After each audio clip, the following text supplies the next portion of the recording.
સ્થાનિક સ્વરાજ્યની ચૂંટણીમાં પ્રચાર ઝુંબેશ તેજ થઈ રહ્યું છે ત્યારે સુરતના કતારગામ ખાતે કાર્યાલયના ઉદ્ઘાટન સમયે નાયબ મુખ્યમંત્રી હર્ષ સંઘવીએ વિરોધીઓ અંગે અને બિનહરીફ બેઠકોને લઈને મોટું નિવેદન આપ્યું હતું।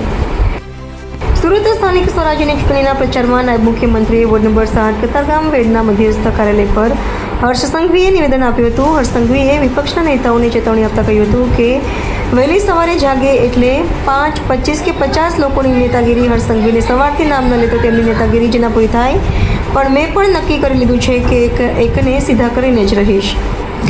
લુખ્ખા ટપુરીઓનો વારો લાગી ગયો, હવે બીજાનો વારો લાગશે, પણ લાગશે જરૂર। નાયબ મુખ્યમંત્રીએ કોંગ્રેસ પર કર્યા આકરા પ્રહાર કરતાં કહ્યું હતું કે 45 વર્ષ ઉપરના અહીં લોકોએ કોંગ્રેસનું થોડું ઘણું શાસન જોયું હશે, જ્યારે 55 વર્ષથી મોટી ઉંમરના લોકોએ તો કોંગ્રેસનું દુઃશાસન જોયું હશે। મારી ઉંમર અને મારી પછી જન્મેલા લોકો ભાગ્યશાળી છે કે જેમણે મોદી સાહેબનું રાજ જોયું છે। સુરત, અમદાવાદ, વડોદરા અને સૌરાષ્ટ્ર લોકોને ટપોરીના નામથી ઓળખાતું હતું, જો કે આજે કોઈ ટપોરી હિંમત કરે તો 4 મહિના સુધી ચાલી ન શકે ને તેવી પરિસ્થિતિ ઊભી કરીએ છીએ। તો સાથે ગુજરાતમાં ફોર્મ પરત ખેંચવાને લઈ હર્ષ સંઘવીએ કહ્યું હતું કે ફોર્મ ભરવાની છેલ્લી તારીખ સુધી સમય પૂર્ણ થતાની સાથે 200 સીટો પર ભાજપ જીત થઈ ગઈ છે। જેને ફોર્મ ભર્યા, પ્રચારમાં નીકળ્યા અને લોકોનો આવકાર ન મળ્યો। ગામડાઓમાં નો એન્ટ્રી થઈ એટલે બીજા 520 ખરી પડ્યા છે અને ગઈકાલ સાંજ સુધીમાં ભાજપને 720 સીટ ઉપર વિજય હાંસલ થયો છે।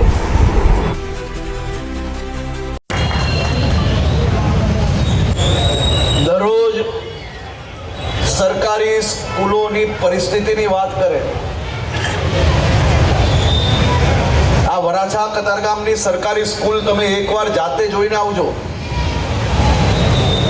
સુરતની અનેક એવી સરકારી સ્કૂલો છે જ્યાં પ્રાઇવેટ સ્કૂલમાંથી છોકરાઓ અને પોતાના બાળકોને ઉઠાવીને સરકારી સ્કૂલ તરફ લઈ જાય છે મા બાપ। કોઈ દિવસ દેશના કોઈ બી નાગરિકે ક્યારે વિચાર્યું હશે કે કોઈ સરકારી સ્કૂલની બહાર એડમિશનની લાઈન લાગે? હવે સરકારી સ્કૂલના મોડલોની પાછળ હજારો કરોડ રૂપિયા એડવર્ટાઇઝમેન્ટમાં ભારતીય જનતા પાર્ટીએ નથી ખર્ચ્યા, એ સાચી વાત છે, પણ સરકારી સ્કૂલોનું સુધાર કામ એ માત્ર શહેરોમાં નહીં, તમે આદિવાસી વિસ્તારમાં જઈને નવી સ્કૂલો જોઈને આવો, તમને ગર્વ અનુભવશે।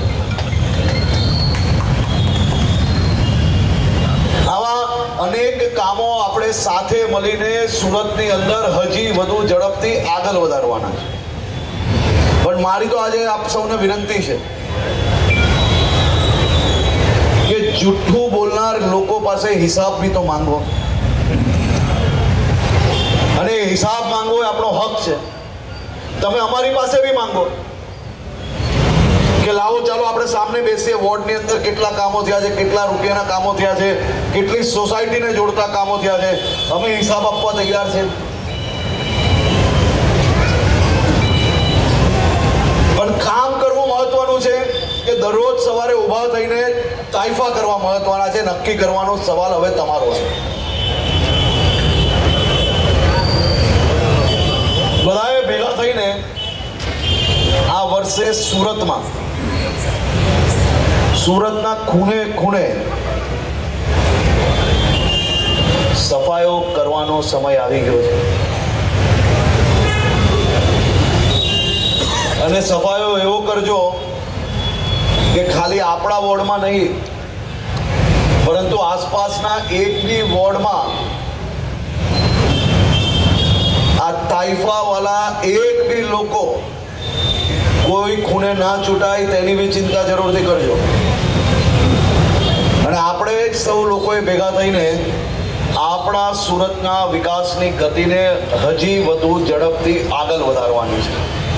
મારી તો આપ સૌ લોકોને, આમાંથી બેઠેલા મોટા ભાગના લોકોને હું વર્ષોથી પરિચિત છું, અને તમારા સૌની શક્તિ શું છે તેનો બી મને અંદાજો છે। શક્તિનો ભરપૂર પ્રયોગ સીધી લીટીએ, સાચી દિશાએ આપણા વિસ્તારના નાગરિકોના હિતમાં કરવા માટે આપણે સૌએ એક થઈને મજબૂતાઈથી લાગવાનું છે। ગયા વખતે જે નાનું મોટું ચૂકેલા તેનો ડબલ મોટો હિસાબ આ વખતે કરવા માટે આપણે સૌએ તૈયારી રાખવાની છે। તો મારા સૌ વડીલોને જે મનની અંદર હતું એ બધું કહેવાઈ ગયું છે, બીજું કંઈ કહેવાની જરૂર લાગે છે?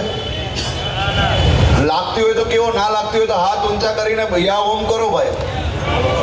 પાક્કો ડિપોઝિટ ગોલ, પણ આમ બધા એક સાથે કરો તો ખબર પડે. ગોલ ડિપોઝિટ ગોલ, પાક્કે પાક્કું. એમ તો શહેરમાં 80% જગ્યા પર આજે અમે આવતા પરેશભાઈ, અમે કાંતિ કાકા ને અમે લોકો 3 જણ આવતા હતા ગાડીમાં. રસ્તામાં અનેક કાર્યાલયો આવી. કોંગ્રેસની કાર્યાલય પર અભરાઈએ પંજો દેખાતો હતો, નીચે જોયું તો ખાલી ખમ પડ્યું હતું. થોડું આગળ આવ્યું